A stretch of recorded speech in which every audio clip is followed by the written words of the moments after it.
un autógrafo a la gente, por eso no te cuesta nada. Yo creo que nuestra labor, o la mía, junto con mis colegas, es reeducar o educar, si cabe, al futbolista de que vive en un México que lo necesita, que tampoco es gracias a él que México vaya a surgir, pero sí va a ayudar mucho a que el mexicano de alguna manera tenga pues un clavo ardiendo donde sujetarse, para decir, bueno, vale la pena ser mexicano y salir a chambear, ¿no? Por lo menos esos amigos de verde que son míos, que cantan su himno, se rompen el alma, como yo lo hago para perseguir el camión y vender mis gelatinas en la calle. Mourinho, que no es un entrenador particularmente simpático, de pronto tiene buenas frases y dice, cuando un equipo se obsesiona, pierde, cuando sueña, gana. Y en sus mejores momentos el fútbol vuelve a ser eso, un sueño, y como todos los sueños, dura 90 minutos y después despertamos a una realidad que no necesariamente es la del fútbol. Entonces les agradezco muchísimo por esta oportunidad de estar aquí. Roberto Samarripa, gracias. Roberto Gómez Junco y Javier Aguirre, gracias. Responsable de que estemos autorizados para soñar. Gracias.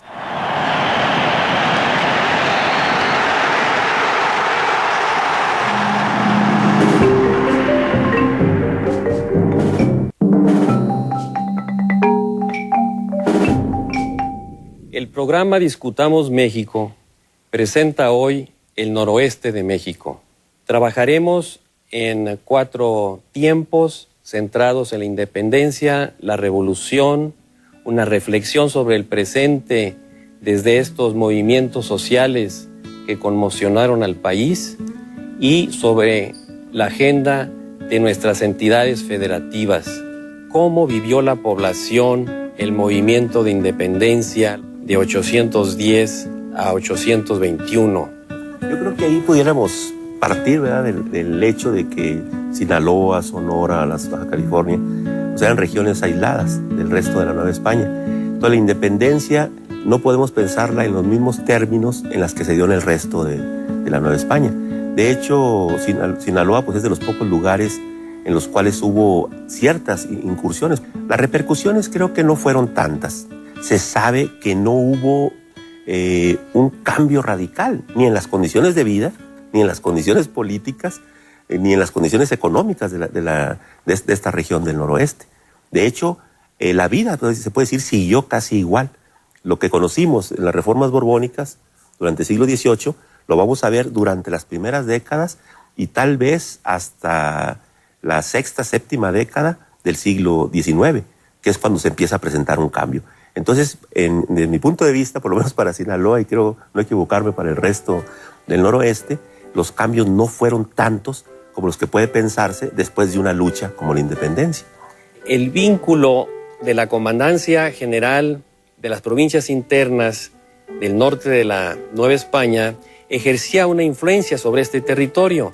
Así Simón Elías González, nativo de Arizpe, será parte de los jueces que condenan a muerte a Hidalgo y al núcleo de cabezas del movimiento insurgente de la primera hora.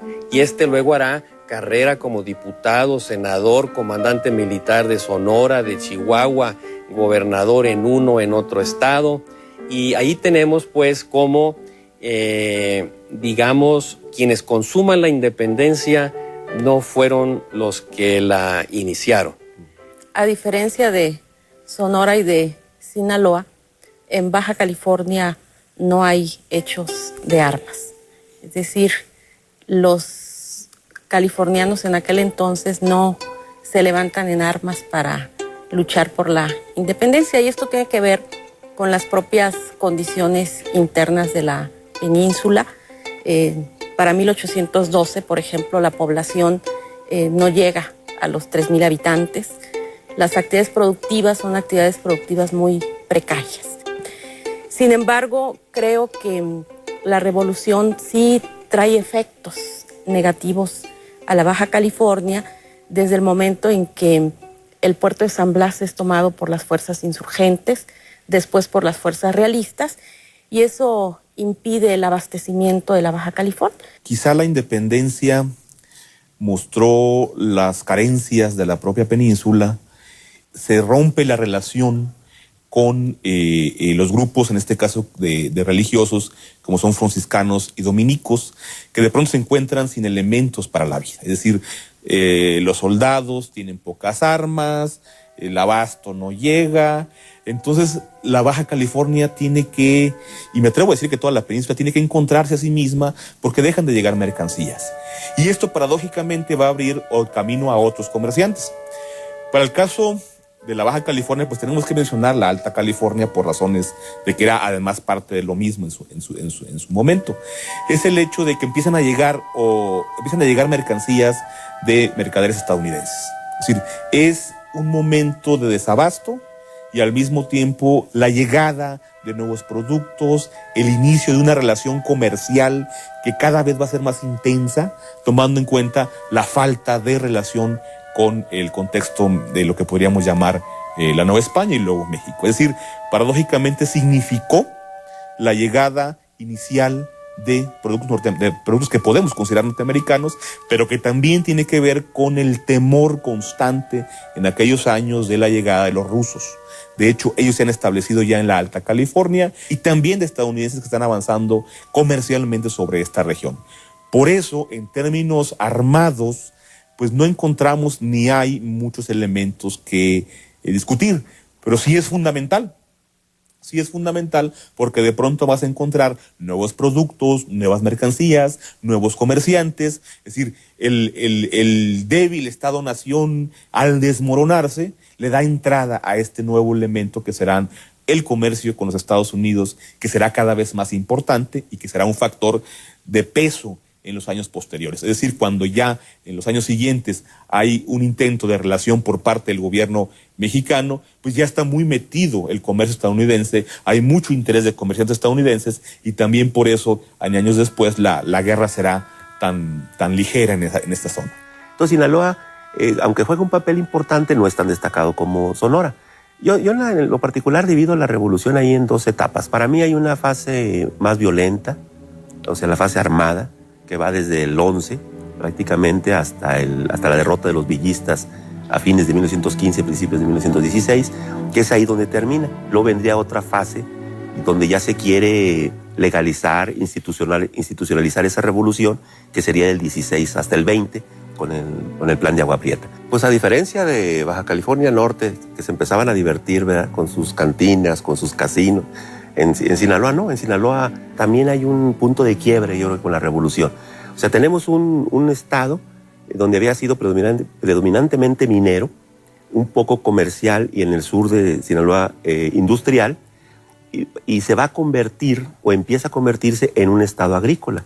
Yo creo que también, así como los orígenes de la función económica principal de Tijuana y de todos los están en la revolución, también aquí vemos nosotros que es la revolución el punto de arranque de una agricultura de carácter comercial que va a permitir afirmar, por ejemplo, al gobernador Iturbe, en 1917, con la gran cosecha que se tuvo, que Sinaloa se empezaba a convertir en el granero de México.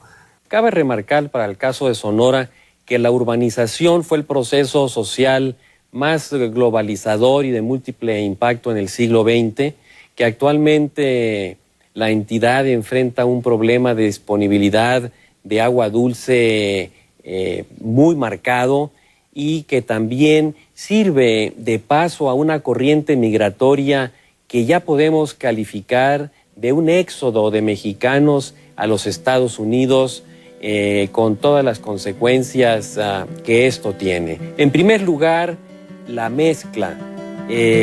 Toda frontera es una región de mestizaje, de mezclas, y como todas las mezclas son vivas, son fructíferas.